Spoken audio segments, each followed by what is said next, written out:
अभिवादन स्वीकार कीजिए ब्रजेश मिश्रा का और आप देखना शुरू कर चुके हैं द डिबेट। बहनों भाइयों, साल 2014 Bharatiya Janata party thumping majority के साथ इस देश की सत्ता में आसीन होते हैं और प्रधानमंत्री बनते हैं गुजरात के मुख्यमंत्री नरेंद्र मोदी। 2014 का दिन है और आज का दिन है। प्रधानमंत्री नरेंद्र मोदी ने पीछे मुड़कर नहीं देखा और बीजेपी की जीत का अश्वमेध घोड़ा लगातार दौड़ रहा है। इस लगातार तीसरी बार केंद्र में सरकार बना लेना कोई साधारण कार्य नहीं बहनों भाइयों, ये एक असाधारण राजनीतिक उपलब्धि है, कोई लाख आलोचना करे। लेकिन भारत जैसी विभिन्न राजनीतिक दलों वाले, बोली भाषा वाले क्षेत्र के इस देश में, जहां हर 10 किलोमीटर के बाद बोली और 50 किलोमीटर के बाद पानी बदल जाता हो, उस देश पर शासन करना बहनों भाइयों बहुत बड़ा काम है। तीसरी बार सत्ता में आना कोई साधारण बात नहीं है बहनों भाइयों, ये एक बहुत बड़ी उपलब्धि है। सत्ता में लगातार जनता का विश्वास हासिल करते हुए बने रहना। लेकिन इन 11 सालों में प्रधानमंत्री नरेंद्र मोदी की उपलब्धि क्या है, उनकी सफलता क्या है और उनकी विफलता क्या है, आज इसी मसले पर चर्चा करेंगे। बहन भाइयों, 11 साल पूरे हो चुके हैं प्रधानमंत्री नरेंद्र मोदी के भारत के प्रधानमंत्री पद की शपथ लिए हुए और केंद्र में बीजेपी के नेतृत्व वाली सरकार बनी।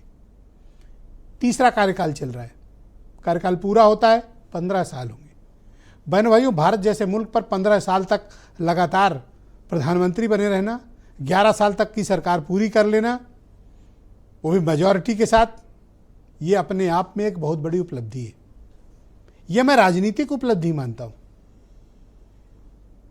भारत ऐसा मुल्क है और उत्तर प्रदेश ऐसा मुल्क है, दूसरे राज्य ऐसे हैं, हर गली में 2 नेता, हर घर में 1 नेता और हर विधानसभा में 100 नेता, बड़े बड़े ताकतवर कद्दावर, विभिन्न विचारधारा, विभिन्न मुद्दे, विभिन्न पहनावे, विभिन्न सामाजिक शैली, विभिन्न जातीय समीकरण, विभिन्न भौगोलिक परिस्थितियां, विभिन्न मुद्दे, उनके बीच भारतीय जनता पार्टी में प्रधानमंत्री नरेंद्र मोदी के नेतृत्व में तीसरी बार सरकार में आना, इसीलिए मैं कहता हूं यह असाधारण उपलब्धि है। 2014 से अब तक का उनका कार्यकाल, इसकी तारीफ भी है, इसकी आलोचना भी है, तमाम विषय हैं। लेकिन उनकी राजनीतिक उपलब्धि समकालीन नेताओं के मुकाबले उन्हें ज़्यादा बड़ा बनाती है। मोदी की आलोचना करने वालों का भी एक वर्ग है और मोदी की प्रशंसा करने वालों का भी एक बहुत बड़ा वर्ग है। ये वो आम आदमी है जो प्रधानमंत्री से डायरेक्ट कनेक्ट है, उनके विचारों से, उनकी तकरीरों से, उनकी योजनाओं से, उनके फॉलोअप से, उनके मन की बात से, उनके नियमित संवाद प्रक्रिया से। विपक्ष के नेता तमाम ये आलोचना करते हैं। बहुत से लोग कहते हैं यह कैसे जीत गए, वो कैसे जीत गए। बहनों भाइयों, भारत ऐसा मुल्क है जहां पर आप जबरदस्ती से शासन नहीं कर सकते। ये वो देश ही नहीं है जहां आप जोर जबरदस्ती से सत्ता पर आसीन रह लें। आपको जनता के बीच जनता का विश्वास जीतना ही पड़ेगा, इसके अलावा कोई विकल्प नहीं है। राजनीतिक विचारधाराओं के थ्रू राजनीतिक मैनिपुलेशन हर कोई करता है। आजादी के बाद से हमारा इतिहास देखें, सबने किया है, किसने नहीं किया। लेकिन उसके साथ साथ जनता का विश्वास भी हासिल किए रहना उपलब्धि है। आप उनके वादे और उनकी डिलीवरी पर प्रश्न चिन्ह खड़ा कर सकते हैं, लेकिन उनके जो पॉलिटिकल अचीवमेंट्स हैं वो अपने समकालीन राजनेताओं के मुकाबले उन्हें ज़्यादा बड़ा बनाते हैं और उनके मुकाबले में समकालीन नेता अभी तक दिखाई नहीं पड़ रहे, बीजेपी के भीतर भी, बीजेपी के बाहर भी। एक राहुल गांधी हैं जो प्रधानमंत्री मोदी के सामने इतनी हार के बाद भी उतनी ही ताकतवर, उतने ही उच्च मनोबल के साथ खड़े हैं। राहुल गांधी पर फिर किसी दिन चर्चा करेंगे, वो एक अलग किस्म का व्यक्तित्व है, वो भी बेमिसाल व्यक्तित्व है। लेकिन प्रधानमंत्री नरेंद्र मोदी का ये राजनीतिक जो विमर्श है हमारे देश में, उसका कोई मुकाबला नहीं।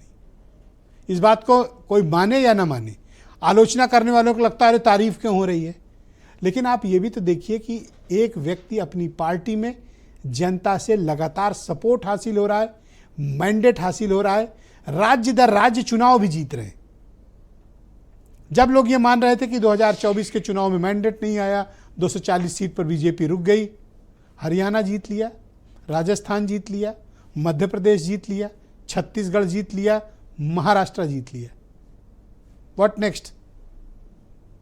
ये उपलब्धि है और इन उपलब्धियों को बहनों भाइयों विपक्ष के आरोपों मात्र से खारिज नहीं किया जा सकता।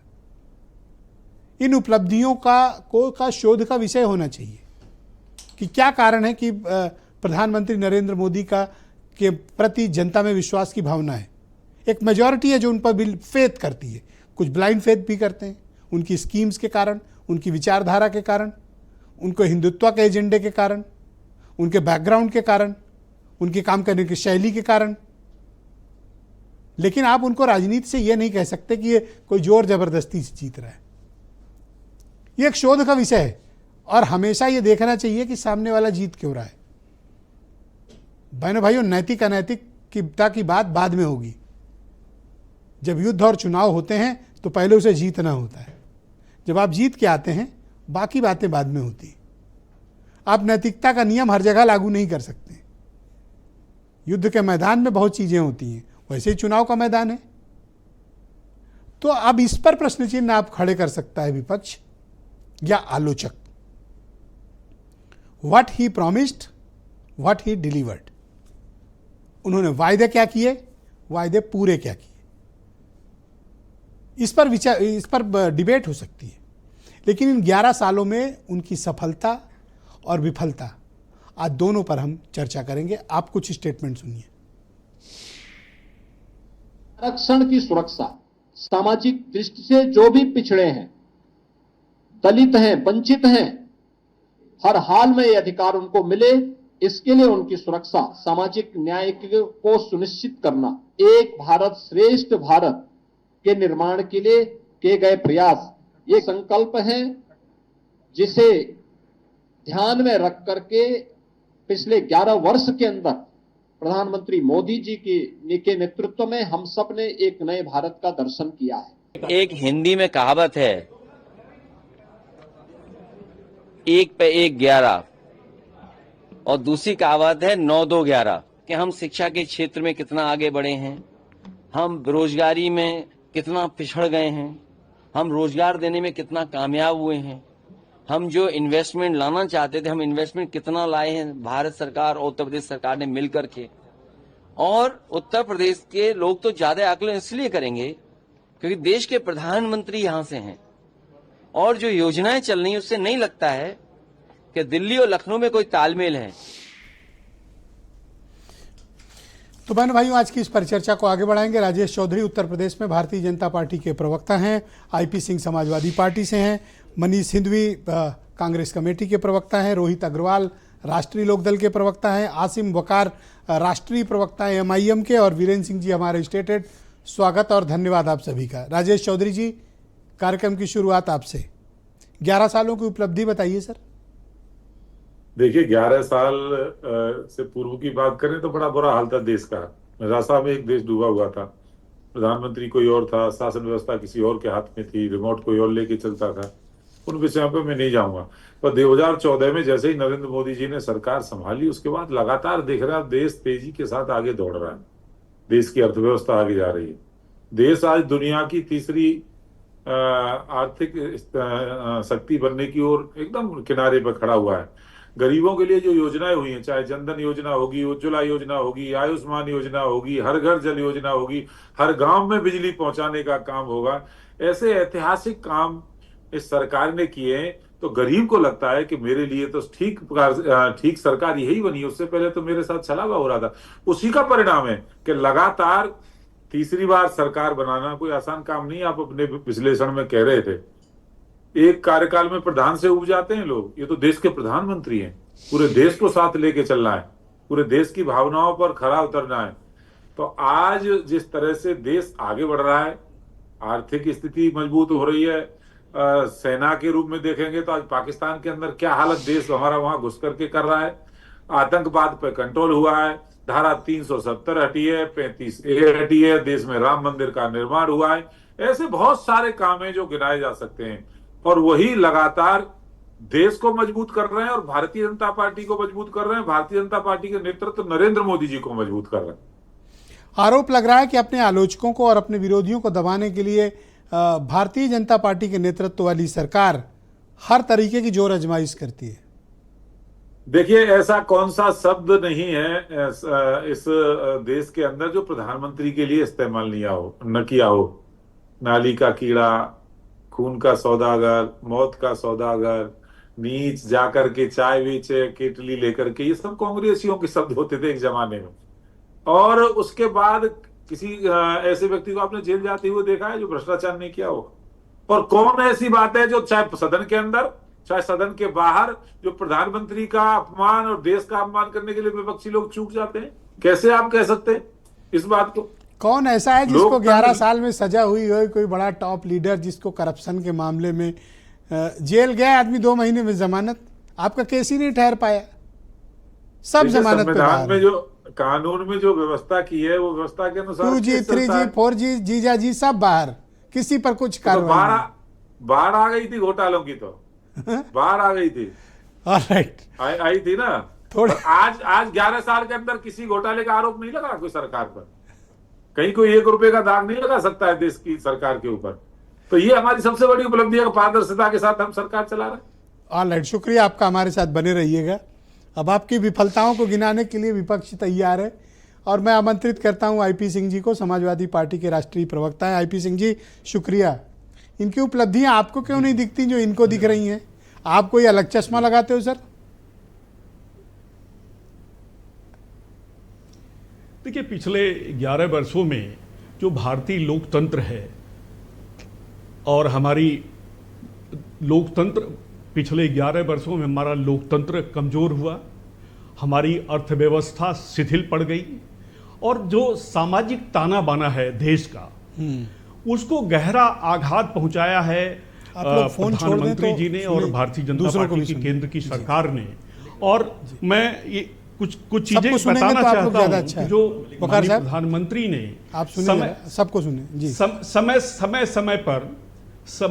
समय समय पर ब्रजेश जी देश से जो वादे किए वो 1 मिनट में मैं वादे थोड़ा सा गिनाना चाहता हूं जिससे कि उत्तर प्रदेशवासी और देश में लोग एक बार रिमाइंड कर सकें कि प्रधानमंत्री ने देश से क्या क्या वादा किया। प्रधानमंत्री जी ने कहा कि 2014 में कहा कि 100 दिन में विदेशों में जो काला धन जमा है हम उसे वापस लाएंगे और हर खाते में 15-15 लाख रुपए हम देंगे। उन्होंने कहा कि हर वर्ष 2 करोड़ रोजगार देंगे और 11 वर्षों में जोड़ लीजिए तो ब्रजेश जी 22 करोड़ रोजगार होते हैं। मैं समझता हूं कि हर घर में 1-2 रोजगार लोगों को मिलना चाहिए, वो नहीं मिला। पेट्रोल डीजल को लेकर बहुत सी कहानियां चली, बहुत हुई पेट्रोल डीजल की मार। अब की बार मोदी सरकार और पेट्रोल डीजल की कीमतें अंतर्राष्ट्रीय मार्केट में कम तो हुई, लेकिन भारत में उससे 30 लाख करोड़ से ज़्यादा धन वसूलने का काम केंद्र सरकार ने किया। प्रधानमंत्री जी ने नमामि गंगे के माध्यम से कहा कि हम गंगा जी को पूरी तरह स्वच्छ कर देंगे। 28,000 करोड़ से ज़्यादा रुपए खर्च हो चुके, आज तक गंगा जी साफ नहीं हुई। किसानों को उन्होंने कहा कि 2022 तक हम उनकी जो लागत है उसकी तुलना में दोगुना उसका लाभ देंगे। मुंबई अहमदाबाद बुलेट ट्रेन चलाने की बात हुई थी, उसे भी वादा किया गया कि 2022 तक बुलेट ट्रेन दौड़ने लगेगी। कुछ और 2008 में जो चीन है उसने शुरुआत करी, आज वो 3 लाख किलोमीटर से ज्यादा की वो बुलेट ट्रेन दौड़ा रहा है। किसानों को उन्होंने कहा कि सभी किसानों को इसका लाभ नहीं मिलेगा। मोदी जी ने जो वायदे किए उन वायदों को उन्होंने पूरा नहीं किया। एक सवाल जवाब करते हैं, सवाल जवाब। आप कहते हैं कि वायदों को प्रधानमंत्री मोदी ने पूरा नहीं किया, लेकिन आप देखें कि तीसरी बार यही जनता है जो उनको भरपूर मैंडेट देकर चुनाव में जिताती है और प्रधानमंत्री बनाती है। सर, आप जिन मुद्दों का जिक्र कर रहे हो पहले कार्यकाल के थे, अभी तीसरा चल रहा है।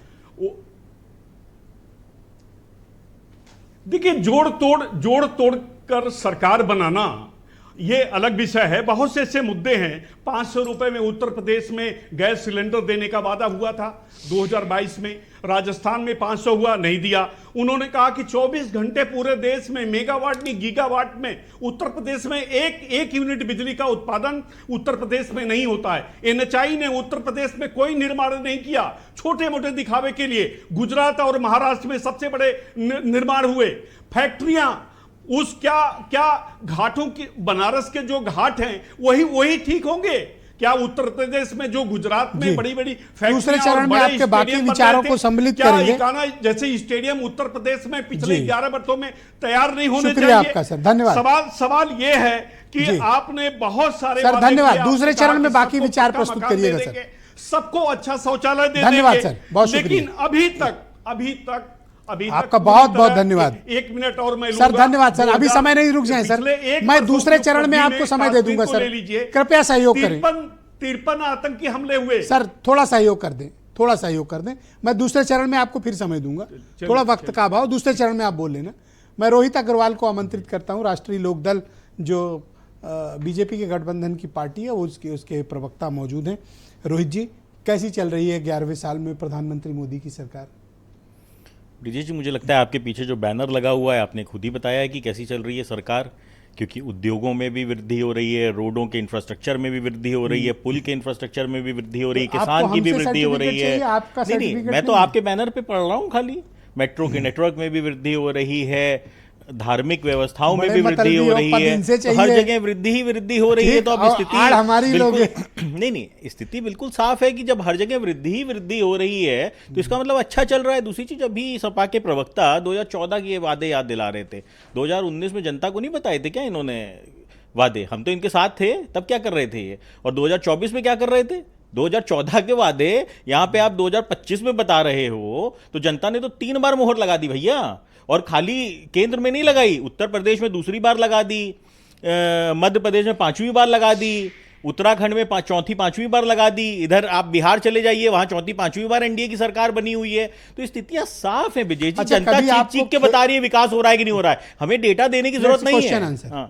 यस, कभी इस बात का खेद होता है कि आपने बहुत वक्त गंवाया विपक्ष के साथ रहकर? अगर बीजेपी के साथ 2014 में ही आ गए होते तो आज आपके और वारे न्यारे होते। नहीं, देखिए, एक तो हम वो गलत था जो आपने देर कर दी। एक तो हम अपने वायरे नायरे के लिए हमने कभी राजनीति नहीं की ब्रिजेश जी, हमने हमेशा जनता के हित के लिए जो राजनीति की है। देखिए, एक बात समझना पड़ेगा, विपक्ष में एक अकेला विपक्ष हम थे। हाँ। जो विपक्ष की भूमिका को अच्छे से निभाते थे। हमने किसान आंदोलन हुआ, किसान आंदोलन के अंदर सरकार को ये समझाया कि ये गलत है, किसानों के हित में नहीं है, ये कानून किसानों के हित में नहीं है, और सरकार बैकफुट पे आई। राष्ट्रीय लोकदल अकेली ऐसी पार्टी थी विजय जी, पूरी जिम्मेदारी से मैं कह रहा हूं कि किसान आंदोलन के साथ खड़ी हुई थी, और जिसमें कोविड काल के अंदर हम किसान आंदोलन के अंदर किसानों के साथ खड़े हुए थे। चौधरी अजीत सिंह जी ने बीजेपी के साथ आए तो आपका तकरीबन 10 साल आपने बीजेपी की मुखालफत की, जो प्रधानमंत्री का समय बीता, ठीक 10 साल आप मोदी और बीजेपी के खिलाफ थे। नहीं, आप लेट मी कंप्लीट ना। 1 साल इधर आप कह रहे हैं कि अच्छी सरकार है, तो इस बात का रिग्रेट है कि 10 साल आपने मोदी को सपोर्ट नहीं किया? देखिए, ऐसा है ब्रिजेश जी, कोई भी सरकार 100% ना तो अच्छी हो सकती है ना बुरी हो सकती है, और विपक्ष की भूमिका यही होती है कि जो उसके काम बुरे हों उस तक उसको पहुंचाए, जनता की आवाज को सरकार तक पहुंचाए। विपक्ष की भूमिका ये होती है। विपक्ष की भूमिका क्रिटिक्स की होती है एक तरीके से, और 10 साल लड़के हमने 10 साल हमने एक जिम्मेदार विपक्ष की तरह क्रिटिक्स बन के सरकार की जो कमियां थी उससे सरकार को अवगत कराया। सरकार बिल्कुल ठीक हो गई तो आ गए आप। नहीं, जब उन्होंने चौधरी चरण सिंह जी को भारत रत्न दिया, तब हमें महसूस हुआ कि वो किसानों का सम्मान करते हैं और किसानों के लिए हमारे माननीय जयंत चौधरी जी समर्पित हैं। और जब हमने देखा कि किसानों का सम्मान हो रहा है, किसानों का के काम होंगे, तब हम सरकार का साथ हम आए, और सरकार के साथ आके किस तरीके से विकास की गति उत्तर प्रदेश के अंदर बढ़ी है, खास तौर से पश्चिम उत्तर प्रदेश के अंदर बढ़ी है, वो हम सबके सामने माननीय जयंत चौधरी जी की उपलब्धि, आपका थोड़ी कुछ है उसमें। नहीं, बिल्कुल योगी जी की उपलब्धि है, और माननीय जयंत चौधरी जी की भी उपलब्धि है। क्या उपलब्धि? क्यों नहीं है? स्किल इंडिया के अंदर आप स्किलिंग करके युवाओं को रोजगार दिलवाया जा रहा है। योगी जी का काम अपने खाते मत लिखो, यही तो बात है ना, ये आपके लिए खतरनाक होगा। बिल्कुल योगी जी की भी उपलब्धि है, प्रधानमंत्री जी की भी उपलब्धि। हम तो सरकार का हिस्सा है, सरकार का हिस्सा, आप उसको किसी भी तरीके से विज्ञान प्रौद्योगिकी, राजेश चौधरी एक दिन कह रहे थे आपको जो मंत्रालय मिला बागपत में कुछ स्टेशन लगा लो विज्ञान का, देखिए मैं एक बात हमको आपको समझनी Thank you, पड़ेगी। sir. Thank you, गोरखपुर के अंदर जो हमें विभाग मिला, गोरखपुर के अंदर हम वो विज्ञान का स्टेशन लगा रहे हैं। कहाँ और लगा रहे हो? आगरा के गोरखपुर के अंदर। अच्छा, बागपत में नहीं ले जाओगे? और आगरा भी मुजफ्फरनगर नहीं ले आगरा भी, जाओगे? पश्चिम मैं भी आ गए। कहता हूँ राजेश चौधरी के क्षेत्र पश्चिम में उत्तर मथुरा में प्रदेश भी लगाओ। आ गए, पश्चिम उत्तर प्रदेश आप में। गोरखपुर क्यों जा रहे हो? आपका क्या है गोरखपुर में? अरे पश्चिम उत्तर प्रदेश में भी, आगरा में हम लगा रहे Thank you, हैं। sir. आगरा में भी हमने डीएम से अच्छा, जमीन मनीष को मांगी ले- है। मनीष को ले ले। चाहे मनीष- गोरखपुर है, चाहे बागपत है या मथुरा है, सब समान है ना? अगर मथुरा में लग जाए तो राजेश चौधरी जी आपको एतराज है? सुन लो भैया, जहाँ मथुरा लगा में है, लगेगा। वहाँ लगेगा। अच्छा कर रहे हैं। वहाँ ये भी कह रहे हैं कि लगेगा। नहीं नहीं मथुरा में कहीं दे लगाने दो। वाले समय में, मथुरा में भी लगेगा, मथुरा में भी बिल्कुल लगाएंगे निश्चित आने वाले रहिए। समय में। All बहुत right. अच्छा कर रहे हैं। अच्छा ठीक है, कोई बात नहीं, मुझे तो पूछना था। ऑलराइट, मनीष सिंघवी कांग्रेस कमेटी के प्रवक्ता। मनीष जी, स्वागत आपका। भाई 3 बार जिनको जनता देश की चुन रही है देश की सत्ता चलाने के लिए, और अनगिनत राज्यों में मोदी जी और भारतीय जनता पार्टी जीत रही है, आप जनता का समर्थन तो उनके साथ है ना, आप वो विश्वास क्यों नहीं हासिल कर सके? देखिए, चुनाव की जीत से ये बात सिर्फ सिद्ध नहीं होती है कि जो सरकार चल रही है वो ठीक है, क्योंकि चुनाव की जीत के कई कारण हो सकते हैं। जिस तरीके का सामाजिक विद्वेष फैलाकर जीता जा रहा है, जो माहौल बनाया जा रहा है, जिस तरीके से इलेक्शन को पोलराइज किया जा रहा है, इलेक्शन कमीशन पर तमाम प्रश्न चिन्ह लगे, उस पर भी एक अलग सर, इस देश में जांच फार्मूला तो यही है जांचने का। तो कि सरकार उसके बाद सही है भी कि हम नहीं, विपक्ष पब्लिक- का जो काम है वो करते रहेंगे। ब्रिजेश जी, और मैं आपके सामने 11 साल की उपलब्धियों पर जो ये आत्मश्लाघा से मुग्ध अब मैं होकर कैसी भी डिबेट करूं, लोग हमें देखते हैं। अब आलोचना भी कर लीजिए, पर देखते हैं लोग डिबेट। लेकिन ब्रिजेश जी, जो ये आत्ममुग्ध लोग हैं, मैं आत्ममुग्ध नहीं। नहीं आप की बात नहीं कर रहा हूं मैं। जनता को आत्ममुग्ध कह रहे हैं, बड़ी बात आप है। बोलने ये दीजिए। गलत बात नहीं, है। बोलने दीजिए आप। जनता बात को को- आत्ममुग्ध नहीं कह सकते। मैं आपके बीच में नहीं बोला था रोज जी। आप मेरे से बात मैं करें। भाजपा की बात कर रहा आप मेरे से हूं। बात मैं भाजपा की बात कर रहा हूं। मणिपुर 2 साल से चल रहा है, प्रधानमंत्री खामोश है, और अमित शाह जी सदन में खड़े होकर कहते हैं कि वहां सब अच्छा है। तो ये मजाक से ज्यादा कुछ नहीं है। जम्मू कश्मीर में पुलवामा से लेकर पहलगाम तक जो आतंकी हैं वो अभी पकड़े नहीं गए हैं, और आप कहते हैं कि साहब जम्मू कश्मीर शांत है, वहां पर आतंकी घटनाएं बढ़ रही हैं। गलवान में 20 जांबाज मर गए और चाइना घर में घुस के बैठा है। सब सरकारी आंकड़े हैं और सिद्ध हैं। आपका अपना कैमरे पे देखें सर। आपका अपना सांसद तापिर गांव इस बात को C1 कहता सर। है। हाँ। विदेश नीति बुरी तरह सफल है। हम अलग तलग पड़ गए थे ऑपरेशन सिंदूर के समय, ये बात सबके सामने जाहिर हो गई। तो जिस तरीके से IMF ने और बाद में एशियन डेवलपमेंट बैंक ने पैसा दे दिया पाकिस्तान को, ये बात सिद्ध हो गई कि हमारी विदेशी नीति बुरी तरीके से असफल है। और जबकि सब कांग्रेसी को मोदी जी ने भेजा है, सलमान खुर्शीद, शशि थरूर, जब देश की बात आती है तो हम पहले भी एक थे और अभी भी मनीष एक हैं। तिवारी, आनंद जब शर्मा, देश की बात आती है, सब दिखे थे मुझे। भाई सवाल इस बात का है कि हम देश की काम वहां तो यहां पर हम विपक्ष की भूमिका निभा रहे हैं, लेकिन जब वहां गए थे तो हम देश के सांसद के रूप में गए सर, थे। या तो आप इस्तेमाल हो गए वहां पे। क्यों इस्तेमाल हो गए? क्यों इस्तेमाल हुए? हम अगर बाहर जाकर अमेरिका, हम नरेंद्र मोदी थोड़ी है कि सियोल में खड़े होकर आप यहाँ कहेंगे फिर कि कैसे हमको कह शर्म सकते आती है हो कि भारत में पैदा होने पर। आइसोलेट हो गया। अरे जब क्यों? आप वहां कह रहे हो कि पाकिस्तान नरेंद्र मोदी आइसोलेट भारत की कर दिया। जमीन, एक विदेश की जमीन पर खड़े होकर कहते हैं मुझे शर्म आती थी भारत में पैदा होने पर। तो हम इतने बेगैरत थोड़ी हैं। हम बाहर के सांसद के रूप में गए, कांग्रेस के सांसद थोड़ी थे, हम देश के सांसद हैं। सर मनीष, यहाँ पर हम उत्तेजना की जरूरत नहीं, हम यहाँ इसी पर- को कहते हैं राजनीति। ये राजनीति नहीं जो है। आदमी अपने दुश्मन को भी तो आप अपने शायद हक भूल में रहे हैं। इस्तेमाल कर ले। आप शायद भूल रहे हैं। सर वो उसी ये को आप राजनीति शायद भूल कहते रहे हैं कि आप इस्तेमाल अरे हो आप- गए। क्यों आप क्यों खिसिया रहे हैं? आप भूल रहे हैं कि अटल जी को हमने यूएन भेजा था और तब उन्होंने देश की बात की तब थी। कोई ऐसी क्राइसिस नहीं थी। क्राइसिस अभी भी नहीं है। क्राइसिस नरेंद्र मोदी की पैदा की हुई है। लोकतंत्र में क्राइसिस कभी नहीं थी। इस देश के समीकरण को बिगाड़ा है नरेंद्र मोदी जी ने। खैर, मैं अपनी बात पूरी कर रहा था। सर मैं तो उसको श्रेष्ठ मानता हूं जो अपने दुश्मन को अपने हक में इस्तेमाल कर ले। कोई दुश्मन नहीं है यहाँ दुश्मन भी बनी पर। हुई ये है। दुश्मन नहीं है। ये पक्ष और विपक्ष का काम ही लोकतंत्र को लाइटर संभाले नोट रखना में कह है। रहा हूं, डोंट टेक मैं इट मैं सीरियस। मैं ये कह रहा हूं ना, हमने अटल जी को भेजा था, आज हमारे सांसद गए, तो सांसद हमारे या उनके नहीं, सांसद तो देश के हैं। सवाल इस बात का है कि जो उपलब्धियां आप गिना रहे हैं वो आत्ममुग्धता है, आत्मश्लाघा है और झूठ के अलावा कुछ नहीं है। मेरे पास आंकड़े हैं, मैं उन आंकड़ों के आधार पर हाँ बात प्लीज करता हूं। बोलिए बोलिए। 45 साल की उच्चतम बेरोजगारी है, एनएसओ ने कहा। एनएसओ हमारा संगठन नहीं है, आपका अपना संगठन है, सरकार का है। आर्थिक तंगी से रोज 19 आत्महत्याएं हो रही हैं, सरकारी डेटा है। डॉलर 86 रुपए पर पहुंच गया, सरकारी डेटा है। बचत दर पिछले 11 साल की सबसे निचले स्तर पर है, सबसे निचले स्तर पर है पिछले 11 साल की। सोना गिरवी रखकर लोग लोन ले रहे हैं, ये भी पब्लिक डोमेन में है। पेट्रोल डीजल 100 रुपए पहुंच गया। सिलेंडर हम 400 का 1100 में खरीद रहे हैं। प्रति व्यक्ति जीडीपी हमारे आसपास के एरिया में सबसे कम है, सबसे कम है। आप चिल्लाते रहिए कि हम चौथे नंबर की अर्थव्यवस्था हो गए, प्रति व्यक्ति जीडीपी की क्या हालत है। और यहां पर 100 करोड़ लोग आर्थिक तंगी में जी रहे हैं। ये मैं नहीं कहता, ये डेटा कह रहे हैं। IIT, IIM, नीट में 56% से ज्यादा पोस्ट वैकेंट पड़ी हुई है। क्यों वैकेंट पड़ी हुई है? कहां गया आपका वो जो शिक्षा को डेवलप करने का एक मॉडल था? सवाल है आपसे। जी, 14 में जीत लिए, आप हार गए। 17 में वो जीत लिए, आप हार गए। 19 में वो जीत गए, आप हार गए। 22 में वो जीत गए, आप हार गए। 24 में वो जीत गए, आप हार गए। 18 राज्यों में अभी प्रेजेंटली उनकी गवर्नमेंट है। मैंने अपनी बात की शुरुआत यहाँ जहां से कोई पाकिस्तान या अफगानिस्तान मैं से अपने ने अपनी sir let me finish sir. हाँ। और ये कोई पाकिस्तान अफगानिस्तान के वोट से नहीं हुए हैं, भारत के वोट से हुए हैं, भारत की जनता के। मैं तो सिर्फ इतना कह रहा हूं, एनालिसिस करिए, आत्मावलोकन करिए कि जनता आपकी नीतियों को क्यों नहीं पसंद कर रही। जैसे अगर मेरी टीआरपी ना आए और लगातार ना आए, 4-5 साल ना आए, तो मुझे विचार करना चाहिए कि ये कार्यक्रम दर्शकों को मैंने अपनी बात की शुरुआत जहां से की, डिबेट बंद करनी चाहिए। नहीं मैंने अपनी बात की शुरुआत या चेंज करनी चाहिए। मैंने अपनी बात की शुरुआत जहां से की थी, मैं फिर वापस वहीं जा रहा हूं। हमने 60 साल इस देश में राज किया, 25-25 राज्यों में हमारी सरकार हुआ करती थी। मसला उस बात का नहीं है। तो क्या ऐसा मसला इस बात का है कि हम जो राजनीति कर रहे थे, जो स्वस्थ राजनीति इस देश में हो रही थी, वो बदल गई। अचानक से एक लोग यहां पर आए जो सिर्फ धर्म के नाम पर राजनीति कर रहे हैं, पोलराइजेशन कर रहे हैं। ठीक है, हो सकता है कुछ समय तक लोगों को ठीक लगा, लेकिन जनता के बीच में अब सच जाने लगा है। जैसे इलेक्शन कमीशन का जितना सच है वो बाहर आने लगा। हमने पूरा प्रॉपर डेटा रख दिया। और चुनाव में कोई नियम नहीं होता है, नहीं कोई नैतिकता नहीं होती। हम युद्ध में नहीं है, जीत हम के आइए लोकतंत्र में पहले हैं। सर। हम लोकतंत्र में अभी हैं। युद्ध में थे हम सर। लोकतंत्र में हैं और लोकतंत्र में युद्ध नहीं होता है। बहुत शुक्रिया आपका। मैं आसिम वकार साहब को आमंत्रित करता हूं, सबकी बात सुनने के बाद उनके पास पहुंचे। वकार साहब, इस देश पर 3-3 बार लगातार हुकूमत करना, लगातार जनता का समर्थन हासिल करना, राज्य दर राज्य चुनाव भी जिताना, ये कोई साधारण उपलब्धि तो नहीं है। मुझे लगता है कि बहुत खूबियां होंगी मोदी जी में। आप वो खूबी कैसे देखते हैं? देखिए, हर आदमी में कुछ ना कुछ खूबियां होती हैं, कुछ खामियां होती हैं। देश में जो प्रधानमंत्री बनते हैं वो 2 तरह के होते हैं। एक प्रधानमंत्री होता है बनाने वाला और एक प्रधानमंत्री होता है बेचने वाला। अब आप तय कर लीजिए कि बनाने वाले कौन थे और बेचने वाले कौन हैं। भारत में 2025 तक 23 कंपनियां बेच दी जाएंगी सरकार की, और बहुत सी बिक गई हैं सर।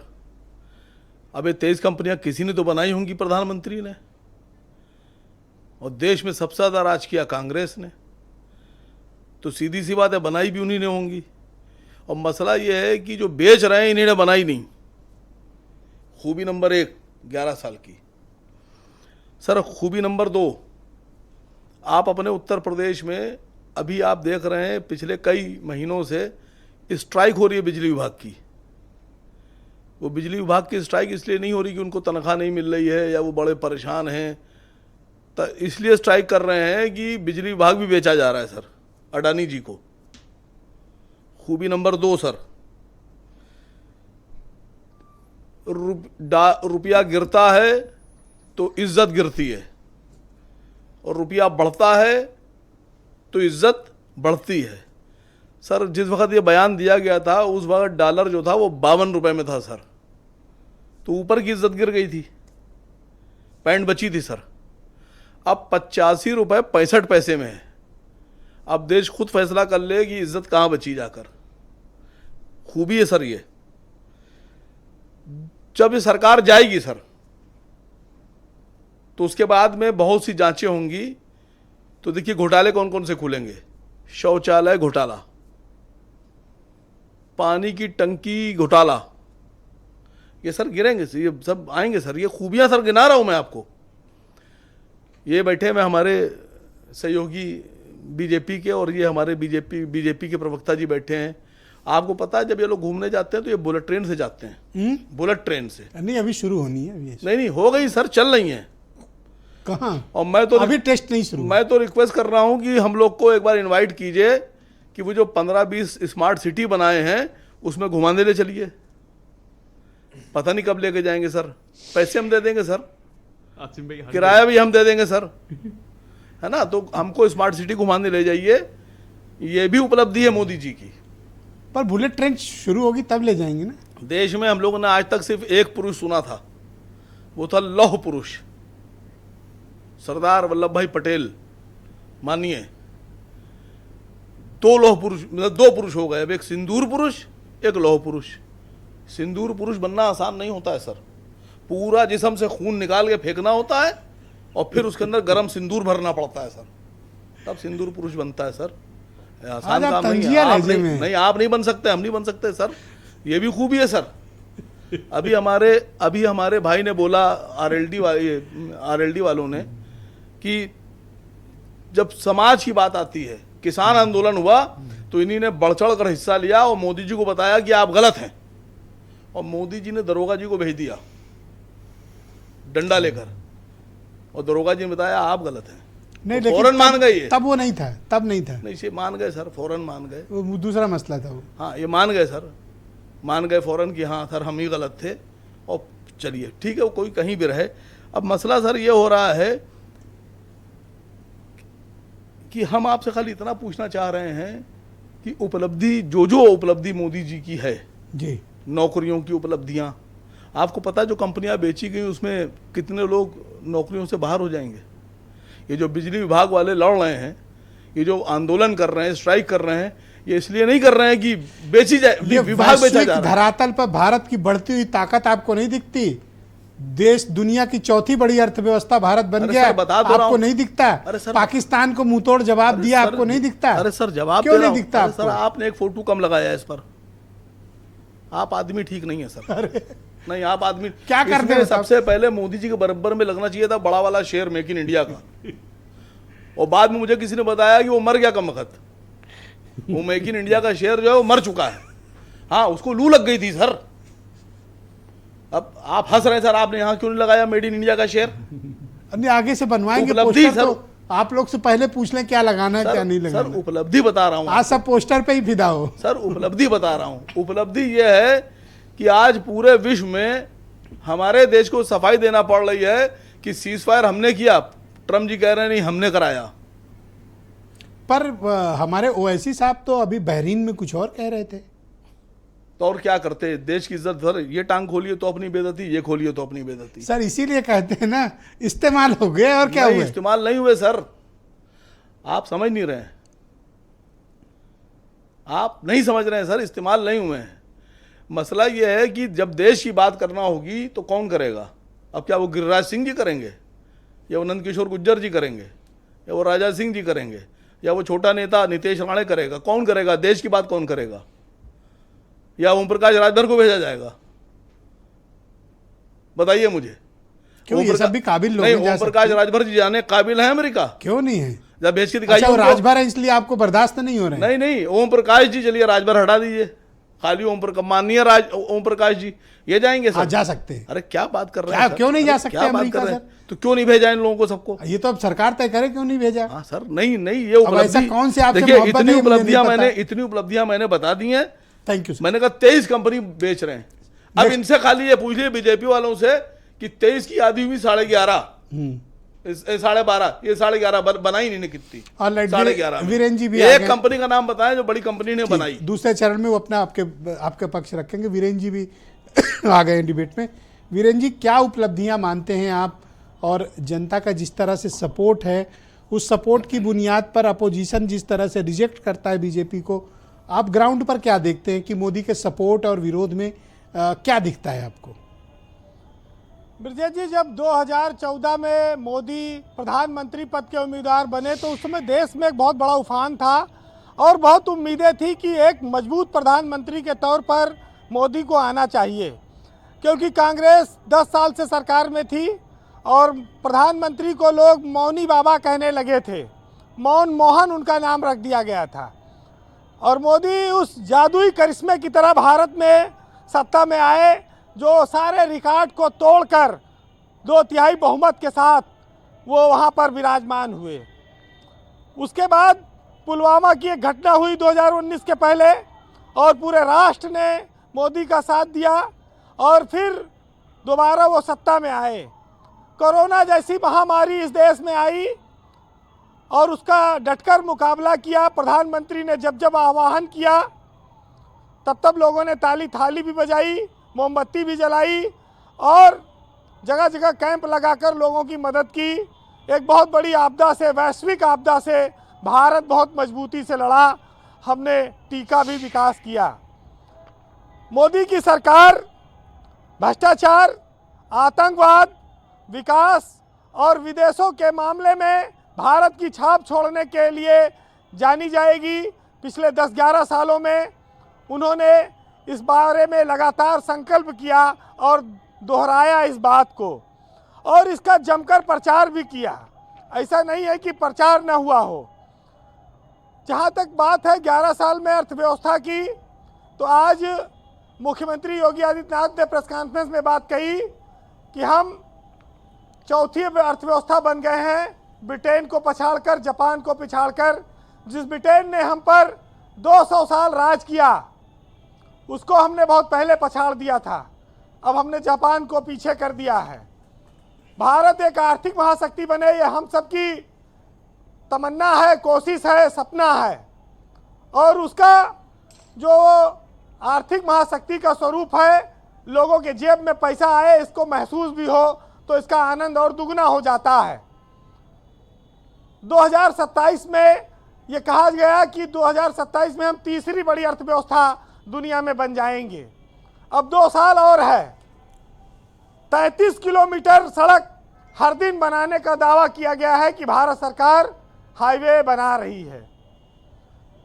लेकिन इन सब विकास के साथ साथ जो सबसे महत्वपूर्ण बात है कि कोई त्रिशंकु सरकार न रहे, कोई लंगड़ी सरकार न रहे, स्थिर सरकार रहे जो देश को मजबूती प्रदान करे, जिसके लिए बार बार मध्यावधि चुनाव ना हो और जनता की गाढ़ी कमाई बर्बाद ना हो। जी ब्रजेश जी, घरेलू मुद्दे भी बहुत सारी चुनौतियां थी। भारत की सीमाओं पर आतंकवाद और पड़ोसियों के साथ रिश्ते मजबूती करने के लिए बहुत सारे काम करने थे। सेना को मजबूत बनाना था। इन सब मोर्चों पर लगातार मोदी एक मजबूत नेता बनकर उभरे। विपक्ष ने जब जब साथ की जरूरत थी उसने भारत का साथ दिया, सरकार के आह्वान पर दिया, इसमें भी कोई शक नहीं है। लेकिन ये बात बहुत साफ कहनी पड़ेगी कि मोदी के करिश्मे ने भाजपा को वो बुलंदियां दी जो उसके जन्मकाल से आज तक नहीं हुई थी। वो ऊंचाई पर गई पार्टी, देश के 20 से ज़्यादा राज्यों में उनकी सरकार बनी और उनका करिश्मा आज भी बरकरार है, ये भी कह सकते हैं। और जहाँ तक स्वच्छता अभियान की बात है, घर घर शौचालय की बात है, नल से जल घर में पहुँचाने की बात है, कोरोना से निपटने की बात है, बहुत सारे काम सरकार के सामने चुनौती बनकर आए और उन्होंने अभियान चलाया, बनाया, कोशिश की कि बेहतर किया जाए। छेद तो देखिए, जब पाइपलाइन जा रही है तो छेद तो कोई भी करके पानी निकाल सकता है। छेद की गुंजाइश बेईमानी के तंत्र ने हमेशा बना कर रखी है। लेकिन आज हम तुलना अमेरिका, ब्रिटेन, जापान इनसे करते हैं तो अच्छा लगता है कि भारत मजबूती की ओर है। लेकिन भाजपा सरकार जब आई थी तो कुछ और उम्मीदें भी साथ में लेकर आई थी। उसने कहा था कि हम महंगाई 100 दिन में कम कर देंगे। महंगाई के मोर्चे पर सरकार नाकाम साबित हुई। अर्थव्यवस्था में पूंजीगत व्यवस्था, लोगों के पास पैसा आया, फ्लो बढ़ा, लेकिन महंगाई रोकने में लगातार उसको संघर्ष करना पड़ा। जीडीपी की रफ्तार कम नहीं होने पाई, लेकिन महंगाई में उसकी आलोचना होती रही। पेट्रोल डीजल को सस्ता करने की बात थी, किसानों की आय दुगना करने की बात थी। जो सांसदों ने गांव गोद लिया था उनको विकास करने की बात थी। बहुत सारी चीजें थी। बेरोजगारी खत्म करना था। लेकिन जब चुनाव आया तो चुनाव लड़ा जाने लगा जाति पे, पात पे, पीडीए पे, अगड़े और हिंदू और मुसलमान पे। तो ये सब मुद्दे पीछे छूट गए। ये इन पर चर्चा नहीं हो पाई। और ये जरूर है कि योजनाएं आती हैं, जाती हैं। सरकारों के संकल्प बड़े होने चाहिए जिससे कि इस देश के जनमानस को ये महसूस हो कि उनका राष्ट्र मजबूत हाथों में है और देश मजबूती से आगे बढ़ेगा। तो फिलहाल आज अल्लामा इकबाल के उस शेर पर नज़र डालनी होगी जिसमें भारत 47 के बाद से लगातार तरक्की के रास्ते पर बढ़ा है। तो सुनिएगा कि सारे जहां से अच्छा हिंदुस्तान हमारा, हम बुलबुलें हैं इसकी, ये गुलसिता हमारा, और यूनान और मिस्र और रूमा सब मिट गए जहां से अब तक, मगर है बाकी नामो निशा हमारा। और कुछ बात है कि हस्ती मिट्टी नहीं हमारी, और सदियों तलक रहा है दुश्मन जहां हमारा। बहुत शुक्रिया वीरेंद्र जी, बहुत बड़ी बात आपने कही, बहुत धन्यवाद ग्राउंड जीरो से फीडबैक, ओपिनियन और ऑब्जर्वेशन हम तक पहुंचाने के लिए। बहनों भाइयों, प्रधानमंत्री मोदी के 11 साल के कार्यकाल पर हम चर्चा कर रहे हैं। बीजेपी के नेतृत्व वाली तीसरी सरकार केंद्र में चल रही है। हम उसके कामकाज के बारे में चर्चा कर रहे हैं, जिसमें हमारे साथ अपोजिशन और सत्ता पक्ष के लोग भी मौजूद हैं। मैं राजेश चौधरी को आमंत्रित करता हूं, भारतीय जनता पार्टी के प्रवक्ता हैं। राजेश जी, तमाम गंभीर प्रश्न चिन्ह आपके वायदों को लेकर खास तौर पर अपोजिशन ने खड़े किए हैं। आप उन वायदों को पूरा करने में विफल क्यों रहे हैं? जन समर्थन आपको है, लेकिन आप वायदे पूरे नहीं कर पाए। बीरेन जी बहुत अच्छी लाइनें कह करके गए बीरेन जी। तो ब्रजेश जी, मैं भी उसी से अपनी बात शुरू करूंगा। अच्छे ने अच्छा, बुरे ने बुरा जाना माना मुझे, जिसकी जैसी सोच थी वैसा पहचाना मुझे। तो मोदी जी को तो जिनकी अच्छी सोच है वो अच्छी नजर से देखते हैं, सरकार के काम को अच्छी नजर से देखते हैं। जिनको आलोचना करनी है वो आलोचनात्मक नजरिए से देखते हैं। लोकतंत्र में आलोचना करना मैं बुरा नहीं समझता। पर मैं बताना चाहूंगा कि 25 करोड़ लोगों को मोदी सरकार ने आज गरीबी रेखा से बाहर निकाल करके खड़ा किया है। 25 करोड़ बहुत बड़ा नंबर होता है जी। आज 55,000 किलोमीटर हाईवे बनाने का काम किया है सरकार ने। आज पहले 11 किलोमीटर रोड बनता था, अभी वो कह रहे थे आपके स्टेट हेड 11 किलोमीटर हाईवे का निर्माण होता था। आज लगभग 35 किलोमीटर हाईवे पर डे निर्मित हो रहा है। आप सोचिए, हम 100% हथियार विदेश से मंगाते थे, आज हम अपने लिए हथियार भी बना रहे हैं और हम एक्सपोर्ट भी कर रहे हैं। पहले केवल निर्यात होता था, आयात होता था, आज हम निर्यात भी कर रहे हैं। ऐसे बहुत सारे काम होंगे। प्रति व्यक्ति आय 80,000 से 2.5 लाख। आपने शौचालय की बात कर रहे थे हमारे AIM के प्रवक्ता। अरे भाई, उस गरीब को पूछो जिसके घर में शौचालय बनाए, जिसकी जवान बेटी, जवान पत्नी, नई नवेली दुल्हन जब लोटा लेके घर से बाहर जाती थी तो क्या उसके ऊपर गुजरती थी। चौधरी चरण सिंह जी बहुत महान नेता हुए हैं देश के अंदर।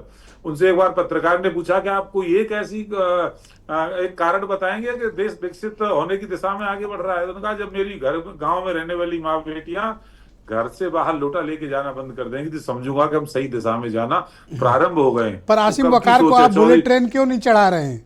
इनको आप स्मार्ट सिटी क्यों नहीं ले जा रहे हैं? ले जाइए, पर्यटन कराइए, ले चलेंगे बहुत जल्दी। देखिए, ये इनका काम आरोप लगाना है, ठीक है, हम उसको सहज स्वीकार करते हैं। पर जो वादा सरकार ने किया है वो वादे को निभाएगी। बहुत जल्दी बुलेट ट्रेन शुरू होने वाली है। कांग्रेस के प्रवक्ता हमारे हाईवे की बात नहीं, 11 वो कंपनियां बताइए जो कम से कम आपने बनाई हो। 23 तो बेच लिए हैं, 11 बताइए जो बनाई हो। यही सवाल था। बन गया है।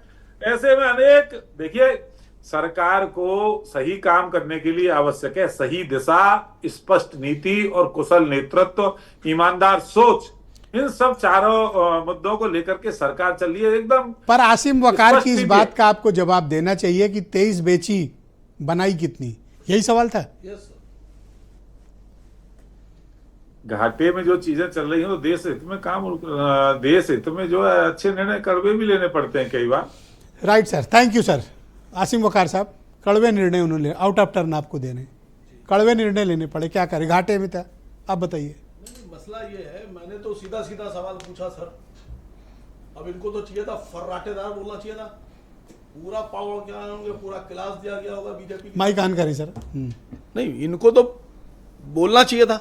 ये तो 11 साल का पूरा रिकॉर्ड लेके आए। इनको तो ट्रेनिंग बीजेपी ने दी होगी कि अब ये बहस शुरू होगी, आप जाइए, आपको ये बोलना है, ये बोलना है, ये बोलना है। ये तो कह रहे हैं हम बताएंगे, हम बताएंगे। क्या बताइएगा सर? आप बता रहे हैं कि आपने विकास किया। जब मोदी जी ने गद्दी संभाली थी तो देश पर जो कर्ज था वो 65,000 करोड़ का था, आज 181.65 लाख करोड़ का है। ये किसने कर्ज बढ़ा दिया सर? सोना जब मोदी जी ने गद्दी संभाली थी तो 27,000 और 28,000 रुपए तोला था, आज 1 लाख रुपए में गरीब आदमी नहीं खरीद पा रहा है सर। आप महंगाई कंट्रोल कर रहे थे। जब मोदी जी ने गद्दी संभाली थी तो 58 रुपए और 60 रुपए में पेट्रोल था, और बाबा जी एक चिल्ला चिल्ला के एक आंख वाले यूं कहते थे कि किसको किसको चाहिए 30 रुपए में पेट्रोल, जिसको चाहिए है वो बीजेपी को वोट दे, मोदी जी को प्रधानमंत्री बनाए। सर 97 रुपए 96 रुपए में बिक रहा है। ये आपका विकास हो सकता है? देश का विकास नहीं है सर। आपने एक भी यूनिवर्सिटी नहीं बनाई, एक भी नहीं बनाई, और उल्टा यूनिवर्सिटी के प्रोफेसरों को गिरफ्तार कर लिया आपने। अलीगढ़ में बनी है, देख के आइए ना, राजा महेंद्र प्रताप यूनिवर्सिटी। आपने गिरा दी सर उनकी आजम खां साहब वाली। नहीं, आजम खां तो कब्जा किए थे सरकारी जमीन पर, तो आप उसको चलाते, तो अवैध कब्जा किए थे। उसको चलाते सर आप। नहीं, अवैध आपने कब्जा उसको किए थे ना जी। आप समझे नहीं मेरी बात। जिस प्रयोग के लिए सरकारी जमीन है उसी पर ना इस्तेमाल होगी कि अवैध कब्जा कर वो तो लोगे? अवैध कब्जा तो पता नहीं कौन कौन कर रहा है। बकार भाई, आप हमें ना बताइए सर। बकार भाई देखो, ताकत का दुरुपयोग आजम खान साहब ने किया है, शक्ति का दुरुपयोग कहीं हुआ है तो सबसे अधिक वहीं हुआ है समाजवादी पार्टी की सरकार में सर। दूसरी जगह नहीं हुआ। ओके राजेश जी थोड़ा सबर करें। आप आपके पास 20 सेकंड मैं बचे। आपसे कह तो रहा हूं कि आपने कितनी यूनिवर्सिटी, 11 कंपनी का नाम बताइए आपने कौन कौन सी बनाई है, आप बताइए मुझे।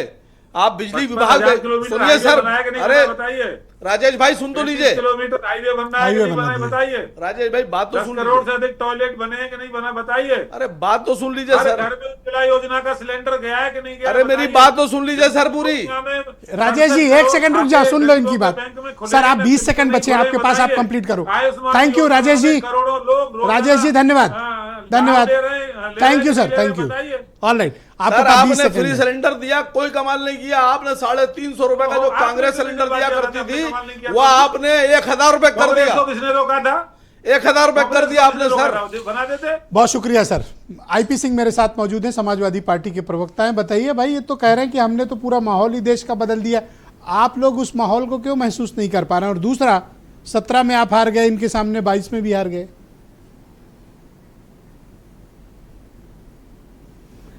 2022 में हम हारे नहीं, 86 सीटों का परिणाम बदल दिया गया। चीफ सेक्रेटरी उनका था, डीजीपी उनका था, चुनाव आयोग दफ्तर में बैठा हुआ था। ये फौरी जवाब है। और सवाल ये है कि अभी श्री राजेश जी ये कह रहे थे, राजेश चौधरी जी कह रहे थे कि 65,000 किलोमीटर सड़क हमने देश में बनाया। उत्तर प्रदेश देश का सबसे बड़ा सूबा है, पाकिस्तान से बड़ा है, आबादी भी पाकिस्तान से बड़ी है। मैं आपसे विनम्रता के साथ पूछना चाहता हूं कि उत्तर प्रदेश में कितने हजार किलोमीटर एनएचआई ने सड़क बनाया? ये जवाब आपको बाद में दीजिएगा, आपको जरूर देना चाहिए। शायद कानपुर से लखनऊ ये जो 60 किलोमीटर, इसके अलावा आप नहीं बता पाएंगे। उत्तर प्रदेश के 11 उद्योग बताइए, बड़ी फैक्ट्रियां जो उत्तर प्रदेश में गुजरात महाराष्ट्र की तुलना में स्थापित हुई हो। एक यूनिट बताइए बिजली का कि जो आपने उत्तर प्रदेश में स्थापित किया हो। 682 हमारे नागरिकों को, जो अमेरिकी जो मिलिट्री का जहाज है उसमें बेड़ियां लगाकर, हथकड़ियां लगाकर हमारे नागरिकों को लाया गया। एक फुटेज आज वायरल हो रहा है कैलिफोर्निया अमेरिका का, एक स्टूडेंट के ऊपर बूटों से लौट कर। आज हमारी डिप्लोमेसी कहां है? हम पाकिस्तान को हम क्या जवाब देने की स्थिति में हम पाकिस्तान का नाम लेते हैं जो यूपी से छोटा है, एक राज्य के बराबर है। हम चीन का नाम नहीं लेते। अरे उसके पीछे चीन लड़ रहा था, उसके F-17 से लेके 35 उसके फाइटर प्लेन लड़ रहे थे। घुस के मार के आइए, हमारे भारत की सेना है, इस पे गौरव करिए ना। हमारे विदेश सेना पे गौरव करिए आप, कहिए गौरव के साथ हमारी सेना ने पाकिस्तान के अंदर घुस कर। थैंक यू सर, धन्यवाद सर, धन्यवाद, थैंक यू। 9 आतंकी ठिकानों को तहस नहस करके भारतीय सेना आई है, इस पर गर्व करिए ना, बोलिए जरा गर्व से। में चीन से हम उस पर कभी चर्चा नहीं करते। 1 मिनट और लूंगा। 52 घटनाएं पिछले 1 वर्ष में आतंकी घटनाएं हुई। आज कश्मीर में आतंकवाद रुका है कि नहीं रुका है बताइए। 56 पहले कितनी घटनाएं होती थी, आज कभी कोई घटना होती है तो मारते ही भीतर जाते। थैंक यू सर, धन्यवाद सर। आपने इस देश को, बहुत धन्यवाद, देश को भूखमरी दी है, गरीबी दी है। 82 25 करोड़ लोगों को। धन्यवाद sir. All right, IP Singh ji धन्यवाद सर, थैंक यू सर। थोड़ा लिमिटेड समय, आप लोग थोड़ा सहयोग करें। All right, Manish Singhvi go ahead. भाई उन्होंने अपनी सफलताएं गिनाई हैं, आप उनकी विफलता कहां देख पा रहे हैं? चरण में समय कम होता है। आईपी सिंह जी धन्यवाद। सीधे मुद्दे पर आता हूं। 120 सेकंड है, 2 मिनट है सर। झूठ बोले उसके बारे में बता दूंगा आपको। देखिए, पहली बात जो ये हथियारों की बात कर रहे हैं कि हमने बनाना शुरू कर दिया और बेचना शुरू कर दिया, Stockholm International Peace Research Institute की एक रिपोर्ट है जो कहती है कि भारत आज भी टॉप 25 आर्म्स एक्सपोर्टर देश में नहीं है और 2015 से 19 और 20 से 24 के बीच में हम दुनिया के सेकंड लार्जेस्ट इंपोर्टर बने रहे। इसका मतलब आपके सारे दावे झूठे हैं, पहली बात। दूसरी बात, जो हाईवे की रिपोर्ट पढ़ रहे हो जी, ये किसकी रिपोर्ट है? ये सिप्री है, Stockholm International Peace Research Institute. ये कोई जो राहुल गांधी से जुड़ा हुआ कोई एनजीओ होगा? अरे पढ़ के आया करिए, क्यों बेइज्जती करा रहे हैं अपनी भी और पार्टी की अरे भी। बड़ी रिपोर्ट। चल आपका आप कोई एनजीओ होगा? कंटिन्यू। अरे आप पढ़ के आया करिए, इतनी बेइज्जती मत कराइए अपनी भी और पार्टी की भी। हाँ आप कंटिन्यू। दूसरी बात, हाईवे की जो बात कर रहे हैं, इन्होंने एक नया कैलकुलेशन का तरीका निकाला है कि जब ये 6 लेन सड़क बनाएंगे तो 6 किलोमीटर जोड़ देंगे। पहले 6 लेन सड़क बनती थी तो 1 किलोमीटर जोड़ी जाती थी, अब ये कहते हैं 6 लेन सड़क बनेगी तो 1 किलोमीटर बनाएंगे तो 6 किलोमीटर जोड़ेंगे। ये नया पैमाना गलत बोल रहे हैं। और बताता हूँ मनीष भाई गलत बोल रहे हैं। अरे आप चेक कर लीजिए, मैं चैलेंज करके जाता हूँ, मैं दोबारा डिबेट में नहीं आऊंगा। क्या बात कर रहे हैं आप? क्या करते हैं ये? हाईवे की बात कर रहा हूँ। ये लेन वाइज नहीं, अब ऐसे मान ली पहले 6 लेन की सड़क बनी तो 1 किलोमीटर जोड़ी गई, अब ये 6 लेन जोड़ लेते हैं उसको, 6 किलोमीटर 6 किलोमीटर मान लेते हैं उसको। और सुनिए, कैग ने कहा कि जो 550 किलोमीटर में रोड बननी चाहिए थी वो 7500 करोड़ में बनाई नितिन गडकरी ने, और जिस अधिकारी ने इसको लिखा उसका ट्रांसफर कर दिया आपने। और रुकिए, एनएसओ कहता है कि कपड़े और फुटवेयर पर लगातार, एनएसओ मतलब नेशनल स्टैटिस्टिकल ऑर्गेनाइजेशन सरकार का है, ये भी कोई एनजीओ तो नहीं कांग्रेस से जुड़ा हुआ? सरकार का है, अच्छा, नेशनल सरकार स्टैटिस्टिकल का। ऑर्गेनाइजेशन है। वो कह रहा है कि कपड़े और फुटवेयर पर लगातार खर्चा घट रहा है। इसका बीजेपी मतलब क्या है? इसका डाउट मतलब रहता ये है है कि लोग अपने खाने से ही निकल नहीं पा रहे हैं तो कपड़ों पर खर्च नहीं कर पा रहे हैं। ये एनएसओ का है।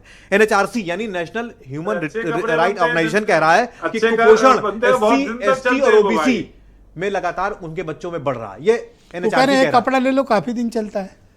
ये तो मजाक उड़ा रहे हैं ना गरीबों का। भाई इनके पास अच्छे कपड़े हैं, ये बड़े आदमी हैं, इनके पास अच्छे कपड़े हैं, जो नहीं पहन पा रहा है उसका मजाक उड़ा रहे हैं ये टीवी पर बैठ के। ये टीवी पर बैठ के मजाक नहीं उड़ा रहे हैं। किसका? आम आदमी का? क्यों आम आदमी गरीब आदमी का मजाक नहीं उड़ा रहे हैं? इनकी अपनी रिपोर्ट कह रही है कि वो कपड़े नहीं खरीद पा रहे हैं और ये टीवी पर बैठकर चूंकि अपना अच्छा कपड़ा पहने हुए हैं तो मजाक उड़ाई उनका, तमाशा बना दिया इन लोगों ने। और सुनिए, अभी बात मेरी पूरी नहीं है। ये लगातार जो एक मिनट सर, अत्याधिक गरीबी को लेकर जो लगातार दावे कर रहे हैं, ये गरीबी की बात करते हैं, जबकि वो अत्याधिक गरीबी यानी केवल जो जीने खाने भर का $2.25 प्रतिदिन यानी 200 रुपया, वो बार जब आप गरीबी और इन्फ्लेशन से एडजस्ट करते हैं और उसको ले आते हैं $4.20 पर डे पर, तो गरीबी रेखा चला कोई जाता है। अर्थशास्त्र का स्टूडेंट अगर प्रवक्ता हो जाए तो वही होता है जो मनीष 24% लोग गरीब हैं। आपके पास डेटा है, आई एग्री कि आप ये सब इन्हीं के आंकड़े हैं। अप्रिशिएट सरकार कि के आप आंकड़े इतना हैं। पढ़ के आते हैं। ये सरकार के आंकड़े हैं। हाँ, I agree with you.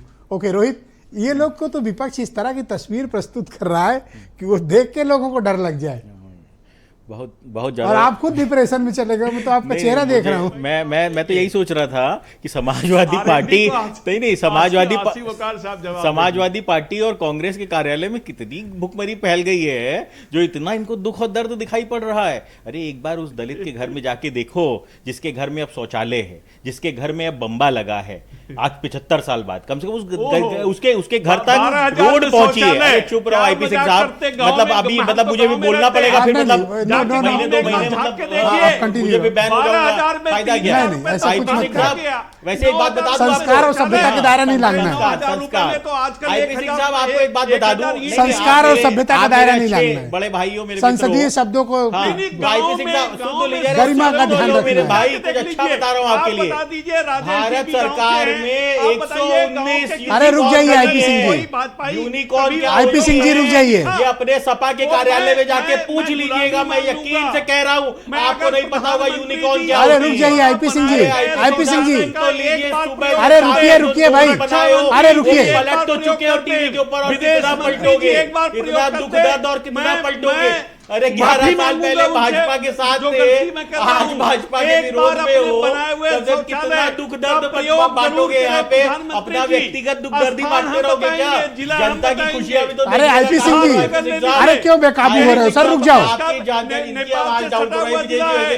Sir, धन्यवाद सर, धन्यवाद। आप जल्दी बोलो, टाइम कम बचा है। उनकी आवाज नहीं जा रही, आपकी जा रही, भारत के अंदर अभी आप पूछ रहे थे चीख के कि कितनी कंपनी बनी, कितनी कंपनी बनी, 119 यूनिकॉर्न, जाके पढ़ लीजिएगा, जाके सपा कार्यालय में पूछ लीजिएगा। धन्यवाद सर, बहुत बहुत शुक्रिया, बहुत बहुत धन्यवाद। कोई तो मिलेगा, बहुत शुक्रिया, और आप सभी का बहुत शुक्रिया, और बहनों भाइयों आप सबका भी बहुत शुक्रिया, धन्यवाद इस कार्यक्रम को देखने के लिए।